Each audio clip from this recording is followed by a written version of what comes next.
Topic po natin, 20 best foods na dapat kainin ng senior. Okay, ito yung mga dapat kainin pag tumatanda. Pero kahit bata, di ba, pwede naman kumain nito. Pero syempre pag senior na, focus na tayo sa mga long life tips natin.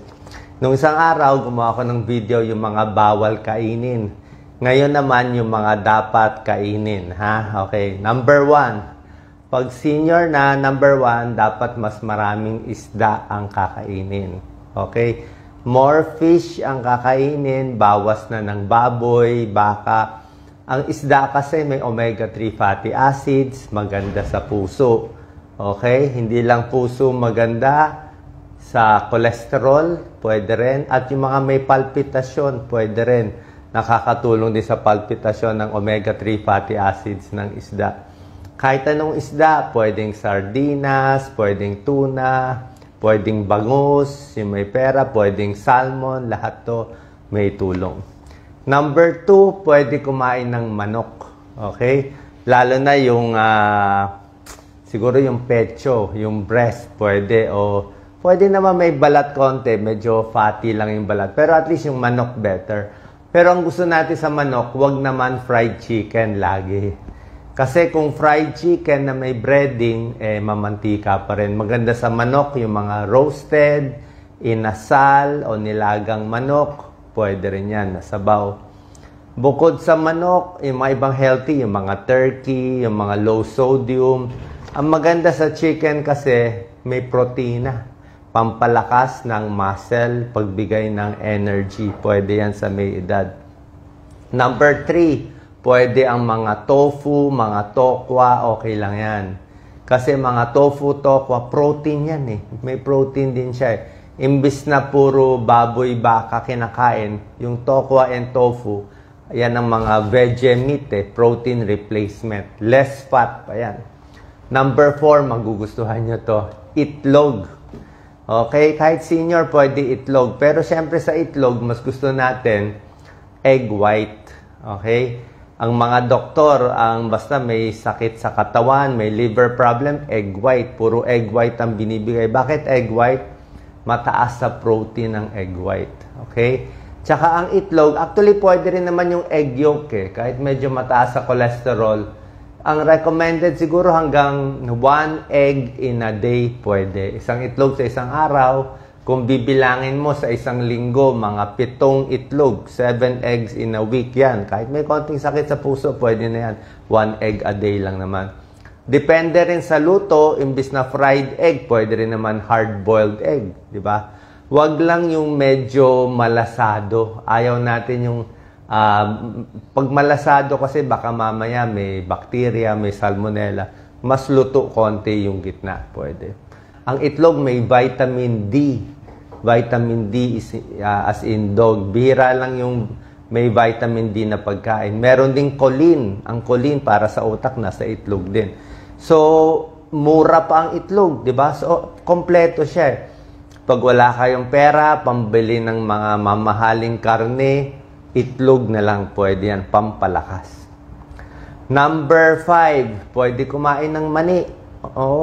Kasoy, peanut, walnut, almond, kasoy, lahat yan pwede. Basta yung mani, meron mga binibenta ngayon yung mga unsalted eh. Yung walang asin, walang mantika, mani lang. Yun talaga maganda. Tapos, mga 30 grams lang, mga konti lang, isang dakot lang ganyang maliit lang. Pwede na yan for the day. Ang maganda sa mani, talagang concentrated siya. Punong-puno siya ng minerals, ng protein, marami siyang sustansya.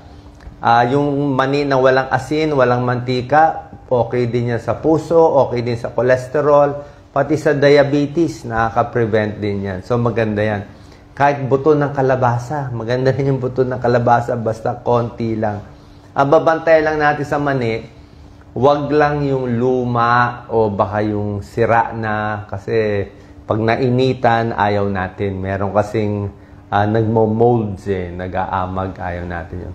Number 6, pwede nyo kainin strawberry. Sa mga prutas, sa Baguio, mura ang strawberry. Napakaganda ng strawberry kasi Ang strawberry and other berries, wala tayong ibang berries dito, yung mga blueberry, cranberry. Pero ang strawberry, anti-cancer siya. May anti-cancer property, may antioxidant ang strawberry, may fiber, may vitamin C, at mababa siya sa calories. Like sa Baguio, pag ang strawberry doon, hindi mo nalalagyan, matamis na siya. Yun talaga healthy. Number 7, pwede mo kainin ito, pampahaba ng buhay. Mansanas apple.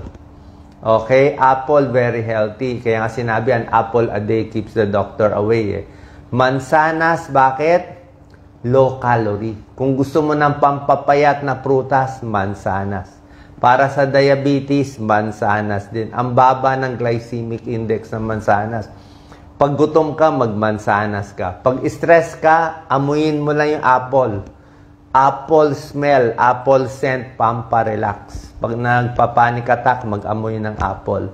Apple, nakakabusog. Isang apple, 100 calories din lang siya. So, maganda siya. Pears, pwede rin. Apple, tapos yung balat ng apple, hugasan lang maigi. Pwede mo kainin konti nung balat. Kasi nasa balat yung fiber, yung pectin. Good for digestion, anti-inflammation, good for the heart. Ang baba lang ng sugar niya. So, hindi ko sinasabi apple juice. Apple juice, matamis na yon, may asukal na yun. Apple mismo. Diba? Actually, saging din pwede. Pero yung saging, wag lang masyadong marami. Mga 1 to 2 bananas lang. Tapos, wag din yung overripe. Wag din yung sobrang tamis. So, konti lang ang prutas kasi ng mga okay. Apple, pears, saging. Oranges, pwede rin. Yung mga natin, citrus fruits. Orange, dalandan, suha, lemon, calamansi. Kaya lang, pag ginawa mong calamansi juice, lalagyan pa sukal, matamis. Pero orange mismo, dalandan, pongkam, maganda yan. Vitamin C, super ganda. Ang taas ng vitamin C ng orange mismo. Lalo na may pulp, yung balat. Pag kinain mo, may fiber yon, maganda. Yung fiber ng mga prutas, pampababa ng cholesterol. High fiber, high potassium. Pinapawisan, di ba? Low potassium, deadly, nakamamatay. At yung apple, may polyphenol. Polyphenol sa apple, orange, marami din. Good for the skin, immune system, ang orange kasi vitamin C, di ba? Para hindi magkasakit, hindi magkasipon. Number 9, nakakalimutan nyo na prutas to, avocado. Avocado, fatty siya, pero healthy fats ang avocado. Meron siyang monounsaturated fats. Good fats siya, kaya fatty pero napakasarap. Para makain, siguro konting-konting asukal lang. Konting-konting matamis lang. Pero avocado mismo, maganda. Although high calorie siya. High calorie pero very healthy yan. Maganda sa puso, vitamin, minerals, good fats. Monounsaturated fat. Number 10, ito ang dapat mong araw-arawin. Number 10, ito, pampahaba ng buhay. Itong number 10, green leafy vegetables. Lahat ng gulay, lahat ng talbos, 'di ba? Meron tayo. Marami kahit yung sa ampalaya, kangkong, spinach, 'di ba?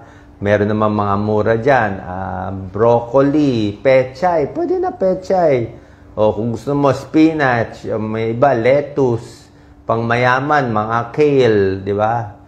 So, lahat ng green leafy vegetable, nakita nila, pag kumain ka ng gulay, dapat sang araw 2 tasa. 2 tasa sa ordinaryong tao. Kung malaking tao ka, lalaki, 3 tasa. 3 tasang gulay every day. Huwag lang mamantika, huwag mo na lagyan ng maraming taba na sahog. Basta gulay lang. Lagyan mo bawang, kamatis, sibuyas. Okay na yon.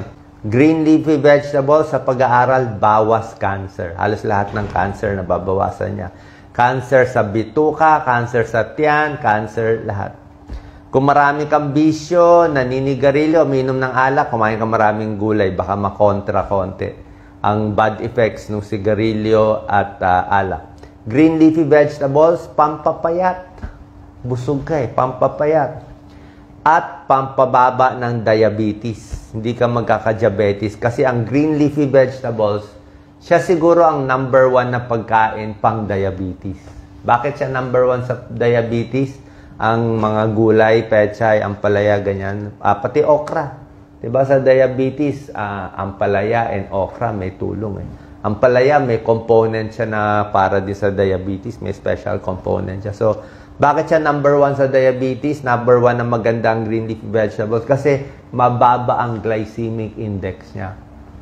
Glycemic index, ito yung number na nagsasabi gaano kabilis ma-absorb ang sugar sa katawan para tumaas yung blood sugar mo. So, pag ang glycemic index mo 100, sobra taas yan. Glycemic index mo 15, maganda yan. 50 sa gitna, balance lang yon. Ang gulay, ang pinakamababa, isa sa pinakamababa, 15 lang ang glycemic. So, kahit ang dami mo kainin gulay, hindi tataas blood sugar mo. Ang pampataas talaga yung mga kanin, soft drinks, tinapay, donut, yun talaga, shoot up ka agad. Number 11, broccoli, cauliflower. Oo, bakit mahal ang broccoli? Cauliflower, a little less, no? Ang tawag dito, cruciferous vegetables. Ang inaral ko dito sa broccoli, anti-cancer siya. Top siya. Parang mga superfoods to na pang anti-cancer. Strawberry, broccoli, yan talaga. May mga pag-aaral sa Amerika yan. Department of Agriculture, less cancer. Kaya pag nakakita kayo ng broccoli o strawberry, kainin nyo. Kasi anti-cancer yan. Oo. Number 12, carrots. Ako nga, almost every day uminom ako carrot. Carrot juice, carrots. Bakit maganda ang carrots? Kita mo naman yung kulay ng carrots. Very orange. Ang ganda ng kulay ng carrots. May beta-carotene ang carrots para sa mata. Diba? Bababa bad cholesterol mo. Diba yung mga may cancer? Yung mga may cancer, carrots ng carrots. Eh. Actually, pag may cancer na, medyo hindi na effective yung mga juicing natin. Pwede pa rin. Pero pinakamaganda tong mga juicing natin with carrot juice, apple carrot juice, yung wala pang cancer, yung wala pang sakit. Bago pa umabot sa cancer, umiinom na nito o kumakain na nitong carrots, prutas at strawberry para makaprevent siya sa breast cancer. Yes, yung carrots binibigay. Number 13, pwede beans. Beans. Yung mga munggo, pwede yan. Diba? Munggo. Munggo, talbos ng ampalaya, napakaganda, healthy, mura pa. Diba? Pang mahirap na high fiber, high protein. Diba? Biro mo, beans lang, may protein ka. Diba? Na hindi ka na kailangan kumain ng baboy, baka. So, vegetable protein, may vitamins. So, beans, munggo, pwede. Kahit may arthritis, wag matakot, 1 cup lang, pwede yan, beans. Number 14, sweet potato, kamote, di ba? Bakit natin sinasabi pag bagsak sa school kamote? Hindi, maganda ang kamote. Ang kamote, kita mo ang kulay niya, yellow, di ba? Minsan may pagka-orange ang kamote. Ang ginawa ng Diyos, basta makulay, masustansya. Makulay yung kamote, yung carrots, makulay. Pwede yan. May fiber, may vitamins. Maganda sa digestion. Maganda sa baga ang kamote. Good for the lungs. Number 15, superfood din to, kamatis. Ako, kamatis. Sobrang health. Kamatis, di ba? Bakit? Antioxidant, lycopene. Di ba? Sa ketchup. Ang problema ko lang sa ketchup, ang problema sa ketchup kasi maalat eh. Very salty. Kaya yung mga may kidney problem, bawal ang ketchup. Maalat siya, hindi mo lang alam. Ang daming salt, minsan pa may sweet blend, maraming sugar. Pero healthy naman. Pero mas healthy yung kamatis mismo. Pag tomato sauce kasi nahaluan na ng mga dagdag. Pero yung kamatis mismo, lagyan mo ng konting mga sibuyas, lagyan mo konting asukal, konting patis, konti-konti lang. Yan, favorite natin yung kamatis eh. Hindi pwede maraming patis. Kamatis para sa puso, lycopene, antioxidant, diba? Carrots, kamatis sa mata, maganda rin. Okay, huwag kakalimutan to. Number 16, whole grain. Yung mga high fiber, mga oatmeal, pampababa ng cholesterol, oatmeal. Brown rice, pwede naman white rice gusto mo. Wheat bread, pwede mo white bread. Minsan kasi hindi tayo sanay sa brown rice, wheat bread. Mais, konti-konti, pwede naman. Pero itong mga whole grain, brown rice, wheat bread, oatmeal, pwede sa cholesterol, pambababa ng diabetes. Yan, yung mga may tulong dyan. Number 17, low-fat milk. Kung gatas, low-fat na lang, di ba? Kasi healthy ang gatas eh. Pero kung takot ka tumaba, doon na tayo sa low-fat, lalo na pag senior na tayo. Iwas tayo sa gatas na maraming halo Yung mga, maraming kasing gatas na flavored yung nilagyan na strawberry, ang daming asukal, alanganin tayo doon. Number 18, yogurt. Okay? Yogurt, healthy, pero wag yung yogurt na maraming flavored yogurt, matatamis. Tingnan nyo rin, yung mga plain yogurt lang, yung medyo maasim-asim, yun na mas maganda. Number 19, tsaa.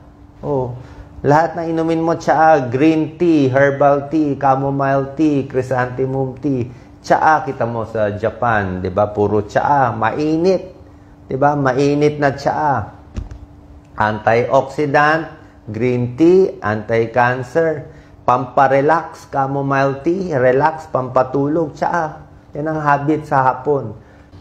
Number 20, last, the most important, tubig. Diba? Dapat maraming tubig. 8 hanggang 10 baso. Pag senior, siguro pwede mga 8 baso. Hindi ko nahahabulin yung 12 glasses unless lagi nainitan ng senior. Senior, mga 8 basong fluid or water in a day. Pero ang difference lang sa senior, mas gusto ko, naka-space na yung pag-inom. Hindi yung isang upuan, 2 baso. Pwede isang upuan, 1 baso. After 1 hour, 1 baso ulit. Pag ginawa mo pag ginawa mong kape, black coffee. Pag ginawa mong buko, hindi ko sinama buko Buko healthy, kailan nakakataba kasi siyempre senior kasi marami sa senior tumataba. Ang problema natin sa senior, dapat talaga bawas calorie. Ayaw mo tumaba ang senior kasi siyempre senior masakit na ang buto, may arthritis na, mahina. Okay, sana po nakatulong to yung mga dapat kainin ng senior at nabanggit ko rin konti. Meron akong another video na gawa na nung isang araw yung mga bawal kainin ng senior. Salamat po.